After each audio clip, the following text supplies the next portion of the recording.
Well, hopefully. So, oh, okay. They voted for the Okay. and the person who's in office right now, the governor. Are you talking now? Okay. So That's all same. Okay. Okay. Okay. All right. You're pretty close. Okay. So what is your back, Mr. Fulton? Okay, so thanks for coming, supporting Ricky.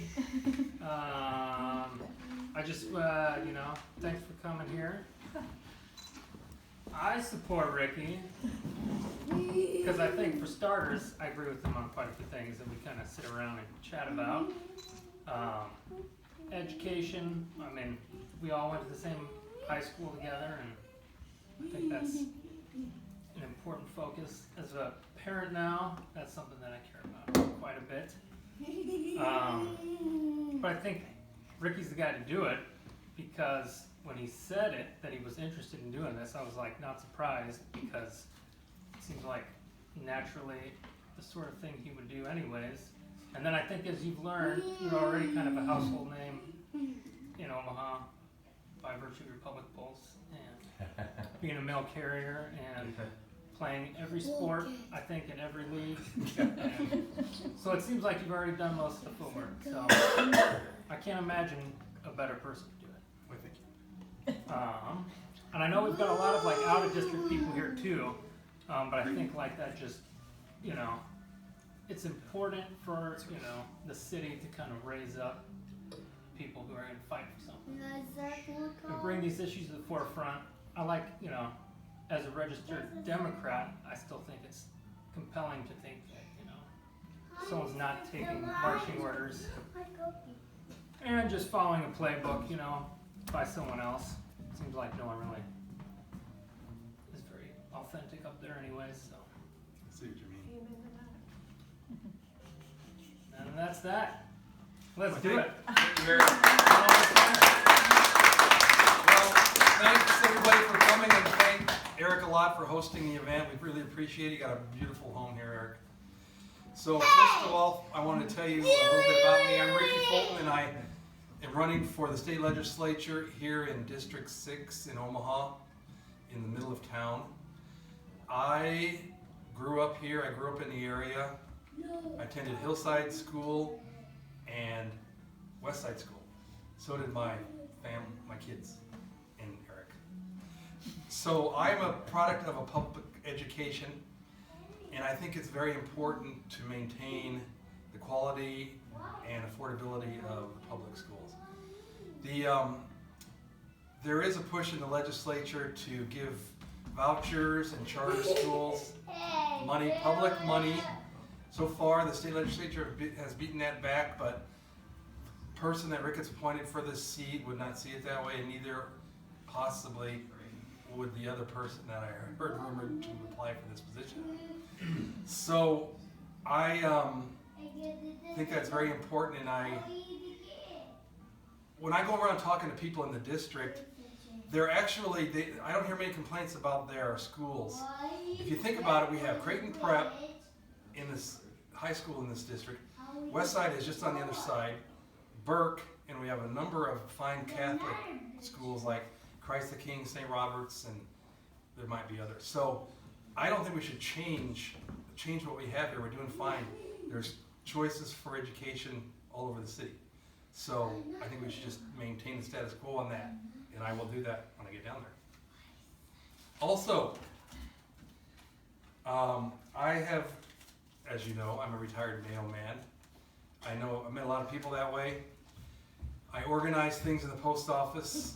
I organize golf tournaments, paint-a-thons. We did like 10 of those, park cleanups. My point being that I know how to organize people and lead people, and I've proven that, and that's why I think I could win, because I have the ability to organize people. I know people, and I've done this sort of thing before, although I've never ran for public office. I think the organizational ideas are the same. And like when I told myself, like when I was running a golf event or something, that I would get up and do something for this event every day, and that's what I've done here in my campaign, is try to get up and think of and do something every day towards my cause of winning the election. Onward. Oops. Also, I'm an independent, which means, in the language of the state, I'm nonpartisan, not registered Democrat or independent or any party, which means that I do not have to follow what the Republicans, for example, would tell me to do, or the Democrats would tell their opponent to do, or especially that guy in the governor's office who doesn't believe in the independence of the legislature, who funds candidates, tells them what to do, and in my case, appointed someone who didn't apply after the deadline. And as an independent, I hope everyone will see that I could voice what's right for the district and not what one party or the other tells me to do. So thinking about what could be helpful, what we want our community to improve on, I know you probably all heard about the Amazon on their headquarters. Of course, that's I think that's out of the league from Omaha, and so is Apple, who I see is trying to add another headquarter business, office complex, whatever. So what do those companies look for? They look for an educated workforce. They look for public transportation. And they look for, what else do they look for? I don't actually think they look for the tax breaks. It's like, we'll go to where there's educated people that like to work, there's a stable workforce, that people that want jobs. And then, if you want to give me a tax break, oh, sure, we'll take it. It's like, I think that's like third. And so, if Nebraska in this district concentrates and maintains our good educational system, and if we can improve our public transit system, then we would get better paying jobs to come here. So I know some of you bike, like Eric likes to bike, and we might have other cyclists here.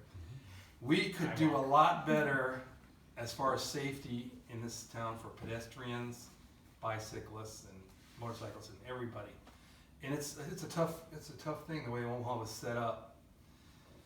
But I would seek state money, more state money, a bigger state pie of our transportation dollars to go into the infrastructure here in District 6. It's right in the middle of town.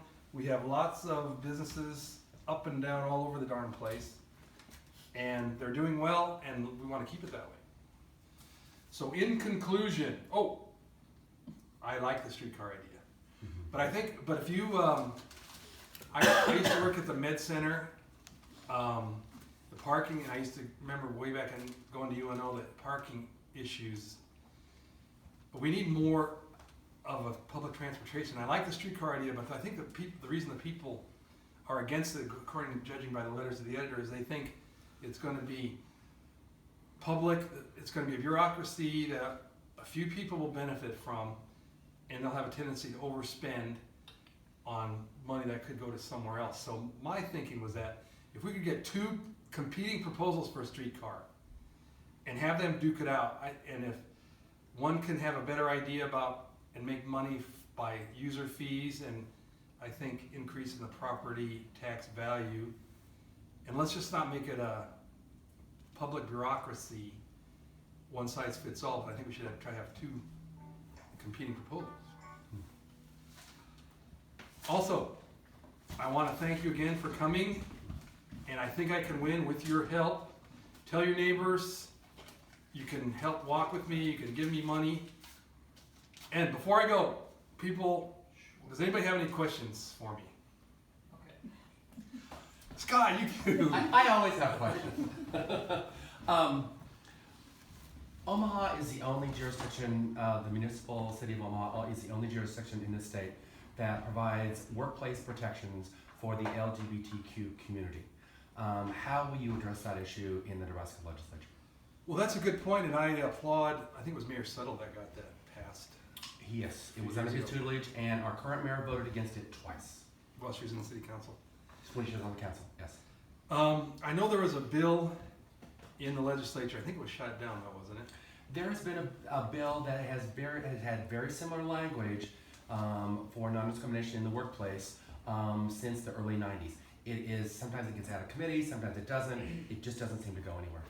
Yeah, you know, Nebraska being a conservative state, especially west of Lincoln, it would be a tough sell, but I think the tide is changing as far as acceptance and understanding of the LBG community. And of course I would push that, and I would agree with that language, and I think eventually it's gonna come, Scott. Yeah, it's just gonna take a while.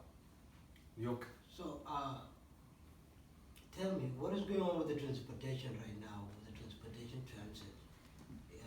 Overall in Omaha?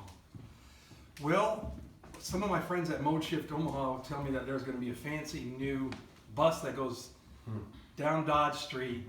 Do you know anything about this, Scott? Because I can't understand. It's sort of been on the books for a while. Go ahead. Rapid Rapid transit. And what does that mean? That's what they're calling it. That's their branding. It's basically like the number 2 coming every 10 minutes. And they got a Where is it dedicated going lane. And maybe have from? a dedicated lane. More buses, and they're gonna, which I'm What mad is the about this route? part, but they're investing millions of dollars for the little hubs or whatever. Oh, they are? Off there, they go off to the side. We'll see. Well, What- that's what supposed is to be the coming, route? but Huh? What is the Omaha is route? car centric. Just down I Dodge. believe I think up to we, 90th, when we want to Only put more 90th? money into parking lots or maybe up to the. and we make decisions based on buildings on how many parking stalls we have to make for cars, that's just so expensive. And if we could get away from that, I think we could, we would attract more customers, I think, and more businesses. Also, I saw an op-ed in the paper today from our Mode Shift friends. When you widen streets, more cars will just use those streets. And I believe that you cannot build streets out of your traffic congestion problem. So I think we need the streetcar, and we need better marked pedestrian walkways. We need neighborhoods that walk. The one I live in, we could walk to the grocery store, we could walk to a park, and so can you here. You could walk to the Fairway Foods from here. So, I've got a question. Luis, Yes, very much from what I've seen you speak and on Facebook, I think you're a progressive person. I'd go along with that. You go along with that? Okay, awesome. So my question is, in that light, how are you gonna convince Republicans to vote for you? You know, that's a very good question. I told myself when I ran this campaign is that I'm not going to try to be conservative when I go talk to a conservative Republican, and I'm not going to try to be way out there on the left, although maybe I am already. But I said I'm going to believe what I want to believe, and I will go and I'll talk to you, and I'll try to convince you that my way is good. But I may not get your vote, Mr. Conservative Trumpster. But I'm thinking that in this district, as you can see, Republicans and Democrats living together and independents side by side. And I think with this person in the White House that has an approval rating of like 35%, I'm thinking that hopefully that I can change some of those Republicans to vote for me.